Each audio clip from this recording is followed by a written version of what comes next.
Bonjour, nous sommes au CES 2018 en présence de William de l'entreprise Vivoca. Bonjour. Qui va nous présenter un petit peu d'abord son entreprise et nous expliquer pourquoi et comment il est venu au CES et quelles sont ses attentes aujourd'hui au niveau du CES. Tout à fait. Alors notre entreprise s'appelle Vivoca. On est une start-up basée sur Metz et on est des experts de l'intelligence artificielle et du traitement du langage naturel. Donc on a créé en fait un système qui permet tout simplement aux humains de parler à différentes machines.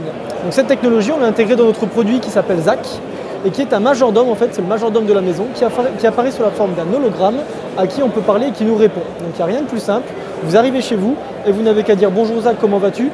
Est-ce que tu peux allumer la télé, monter le chauffage, mettre les lumières et me réveiller demain matin à 8 h? Il va comprendre tout ce que vous allez lui dire et il va le mettre en œuvre. Alors aujourd'hui la technologie de Vivoca, dans lequel il y a des concurrents, des mastodontes aux États-Unis, surtout avec Google Home et Amazon Alexa, est très différente. Et en quoi cette technologie est différente et qu'est-ce qu'elle apporte au consommateur final? Alors bien évidemment, Google et Amazon ont une technologie qui est très avancée. Mais en fait, on est différent car eux, ils ont une technologie qui est très avancée dans le domaine vraiment d'une enceinte connectée. Je dirais qu'Alexa, c'est une très bonne enceinte connectée, mais ce n'est pas une bonne box domotique. Nous, de notre point de vue, on a vraiment amélioré l'intelligence artificielle de manière spécifique pour vraiment pouvoir contrôler tout à la maison et essayer que ce soit le plus naturel possible pour l'homme. Ça va améliorer du coup la vie des gens de tous les jours au niveau confort, économie, énergie, sécurité, mais également maintien à domicile. Et on est actuellement en France les plus avancés dans ce domaine.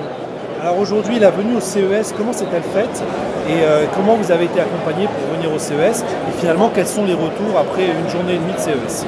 Alors pour nous, effectivement, le CES ça a été vraiment un accomplissement de plusieurs années de travail. On veut y aller vraiment depuis le début, ça a été le parcours du combattant pour se faire accepter et se faire valider. Une fois qu'on a été accepté, on a eu effectivement, comme toute start-up, les problématiques financières, les problématiques de logistique, et c'est là où nos partenaires de Nexonexium nous ont vraiment accompagnés en participant en fait aux frais de ce voyage et en nous aidant vraiment à tout mettre en place pour pouvoir être là ici aujourd'hui et arriver avec une grosse partie de l'équipe. Alors aujourd'hui, après une journée et demie de salon, quels sont vos retours, votre sentiment, vos attentes? Alors je dirais qu'on a eu de très agréables surprises, donc on a eu beaucoup plus de leads et de contacts qu'attendu.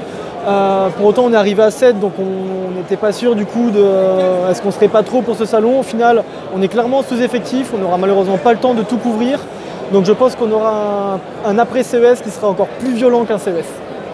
Merci beaucoup et puis bonne continuation à l'entreprise Vivoca et à très bientôt. Merci à vous.